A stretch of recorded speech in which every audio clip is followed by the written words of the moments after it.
முதலில் தலைப்புச் செய்திகளை பார்க்கலாம்.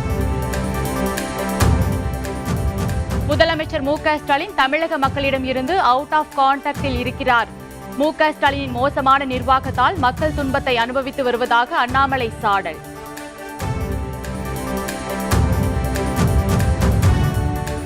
பாஜகவுடன் கூட்டணி வைத்து அதிமுக வரலாற்று பிழை செய்துள்ளதாக விடுதலை சிறுத்தைகள் கட்சி தலைவர் திருமாவளவன் விமர்சனம். தமிழர் நலன் கருதி கூட்டணியை மறுபரிசீலனை செய்ய வேண்டும் என கோரிக்கை. இரட்டை இலை மீது தாமரை மலர்ந்தே தீரும் என பாஜக மாநில தலைவர் நயினார் நாகேந்திரன் உறுதி. கூட்டணி குறித்து விமர்சனம் செய்வோர் அதன் விளைவுகளை எதிர்கொள்ள தயாராக இருக்க வேண்டும் என பேட்டி.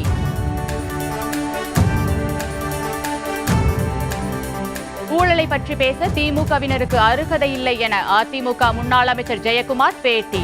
இந்தியா முழுவதும் ஊழல் கொடி பறப்பதற்கு திமுக தான் காரணம் என விமர்சனம்.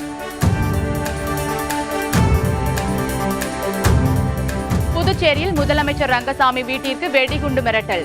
7 இடங்களில் வெடிகுண்டு நிபுணர்கள் தீவிர சோதனையில் ஈடுபட்டதால் பரபரப்பு.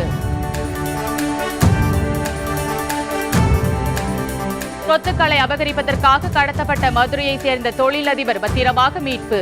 கடத்தல் கும்பலை சேர்ந்த 6 பேரை கைது செய்து காவல்துறை விசாரணை.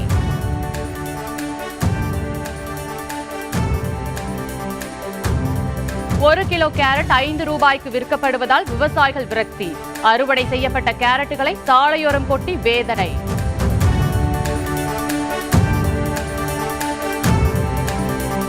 தமிழகத்தில் நாளை ஒரு சில பகுதிகளில் வெப்பத்தால் மக்களுக்கு அசௌகரியம் ஏற்படலாம். சென்னை வானிலை ஆய்வு மையம் கணிப்பு.